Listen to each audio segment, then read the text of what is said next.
രാമചന്ദ്രാഭിഷേകം ശ്രീരാമചന്ദ്രാഭിഷേകം സീതയാ സഹിത രാമചന്ദ്ര രഘുവീരരാജ്യാഭിഷേകം ശ്രീനീലകണ്ഠാഭിഷേകം ആഞ്ജനേയ പരിസേവ്യൻ ധീരഭരതാഭിപൂജ്യൻ വീരലക്ഷ്മണ കുമാര ശത്രുഘ്ന സോദരാർച്ചിത പദാബ്ജൻ ശ്രീനീലകണ്ഠ ഹൃദയേശൻ രാമചന്ദ്രാഭിഷേകം ശ്രീരാമചന്ദ്രാഭിഷേകം ഗജേർ നിത്യം മാദിച്ച ആനകൾക്ക് പോലും സദ്യയല്ല തടാകത്തിൽ ഇറങ്ങാൻ, ആ തടാകത്തിൽ നിന്ന് രക്ഷപ്പെട്ട് തിരിച്ചു കയറി വരാൻ.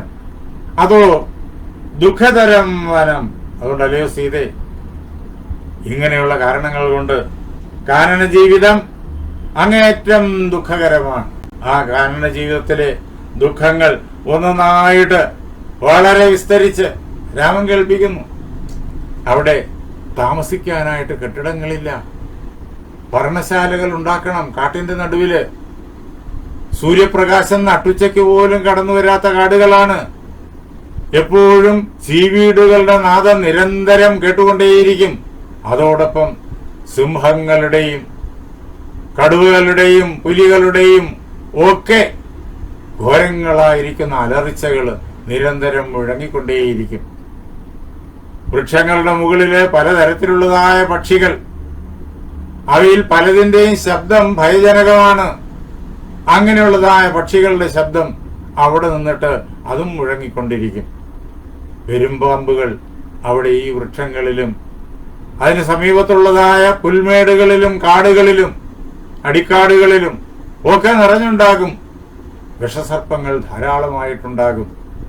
പല പ്രകാരത്തിലുള്ള മൃഗങ്ങളുണ്ടാകും. വെയില് അവിടെ കാട്ടിന്റെ മിക്ക ഭാഗത്തും നട്ടുച്ചയ്ക്ക് പോലും കിട്ടില്ല. എന്നാൽ ചില ഭാഗങ്ങൾ പുൽമേടുകളായിട്ട് കാണും, അവിടെ വെയിലുണ്ടാകും. വെയിലും അതേപോലെ തന്നെ മഴ വരും. മഴയിൽ നിന്ന് രക്ഷപ്പെടാൻ കാനനത്തില് എന്താണ് സൗകര്യമുള്ളത്? ഇല്ല എന്ന് വ്യക്തം. പർണശാലകളെ പരമാവധി നിർമ്മിക്കാനാകുള്ളൂ. മഴ വന്ന് ക്ലേശിപ്പിക്കും. മഴക്കാലമായാൽ ദുഃഖകരമാണ്. അതേപോലെ തന്നെ തണുപ്പ് കാലം. നമുക്കറിയാം, ഇപ്പോ നമ്മുടെ ഇവിടത്തെ അവസ്ഥയില് തണുപ്പ് വലുതായിട്ടില്ല കേരളത്തില്, പൊതുവിൽ ആഗോളതാപനം. എന്നാൽ ഇപ്പോഴും ഉത്തരേന്ത്യയിലേക്ക് ചെന്നു കഴിഞ്ഞാല് അവിടെ പലയിടത്തും തണുപ്പ് കാലമാകുമ്പോഴേക്കും 0 ഡിഗ്രിക്ക് താഴെ പോകും. വേനൽക്കാലമാകുമ്പോഴേക്കും 50 ഡിഗ്രിക്ക് മുകളിലും പോകും. ഇങ്ങനെയുള്ള വലിയ വ്യത്യാസമുണ്ട്. അവിടെയുള്ള കാടുകളുടെ അവസ്ഥ, ഇന്ന് കാടുകൾ വളരെയേറെ കുറഞ്ഞുപോയി. അന്ന് കാടുകളാണ് ഏറെ ഉണ്ടായിരുന്നത്. ഗ്രാമങ്ങളും നഗരങ്ങളും ഒക്കെ വളരെ കുറച്ച് മാത്രം. അങ്ങനെ ഇരിക്കവേ അവിടുത്തെ മഴയും അവിടുത്തെ മഞ്ഞും അവിടുത്തെ തണുപ്പും അങ്ങേയറ്റം അസഹനീയമാണ്. ഇതെല്ലാം രാമൻ പറഞ്ഞു കേൾപ്പിക്കുന്നു.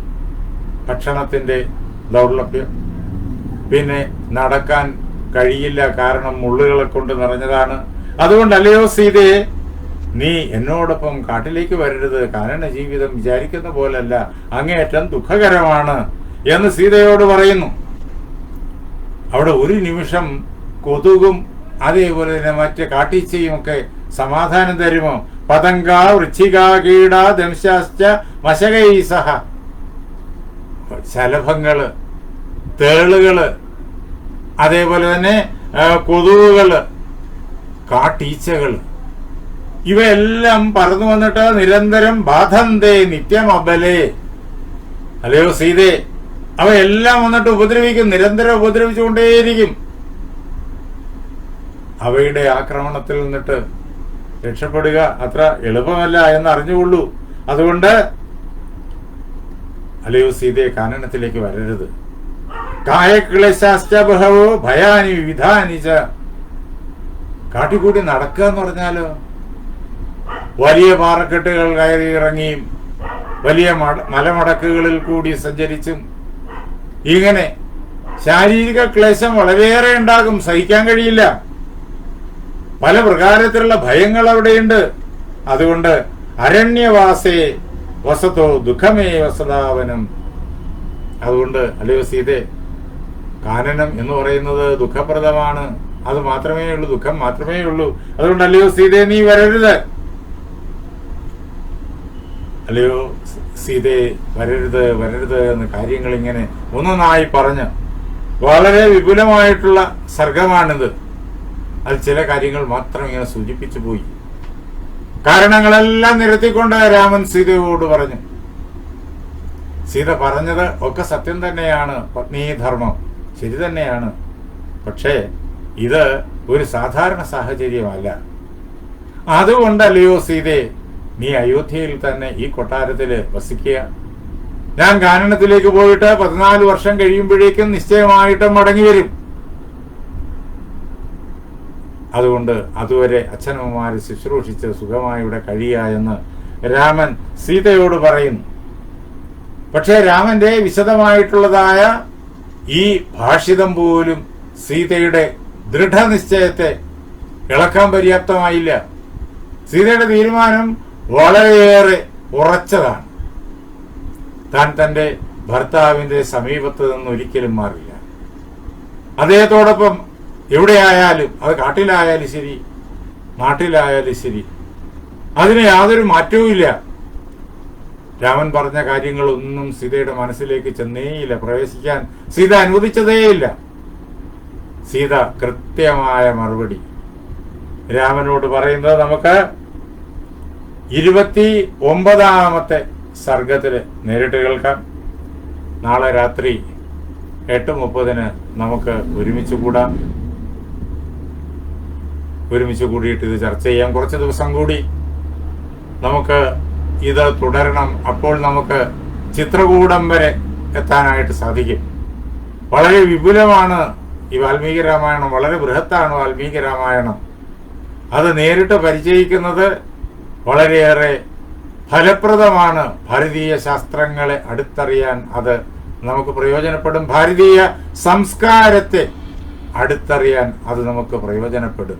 ഈ വിദ്യാഭ്യാസം നമുക്ക് നമ്മുടെ കരിക്കുലത്തിൽ കിട്ടുന്നില്ല, വിദ്യാഭ്യാസ ക്രമത്തിൽ കിട്ടുന്നില്ല. ഇതിന് നേരെ വിപരീതമായിട്ടുള്ള കാര്യങ്ങൾ മാത്രമാണ് എല്ലായിടവും കിട്ടുന്നത്, കരിക്കുലത്തിൽ കിട്ടുന്നതും അതേപോലെ തന്നെ സമൂഹത്തിലെ വിവിധങ്ങളായ മാധ്യമങ്ങളിൽ കൂടി കിട്ടുന്നതും. സമൂഹത്തിൽ ഇന്ന് വരുന്നതായ സാഹിത്യങ്ങളിലും ഏറിയ പങ്കും ഇതിന് വിപരീതമായിട്ടുള്ളതാണ്. ഭാരതീയ സംസ്കൃതി അങ്ങേയറ്റം പവിത്രമാണ്.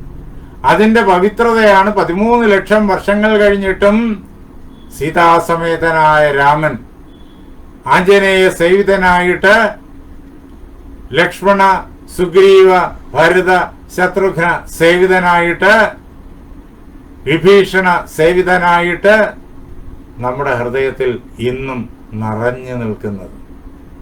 ഇതാണ് രാമകുടുംബം. എൻ്റെ ഗുരുനാഥനായ ജഗദ്ഗുരു സ്വാമി സത്യാനന്ദ സരസ്വതി തൃപ്പാദങ്ങൾ കുടുംബ ആദർശം നമുക്ക് കാണിച്ചു തരുന്നത് 2 കുടുംബങ്ങളിൽ കൂടിയാണ്. ഒന്ന് രാമകുടുംബം, വേറൊന്ന് ശിവകുടുംബം. ആ രാമകുടുംബത്തെ നമുക്ക് നേരിട്ട് കാണാം.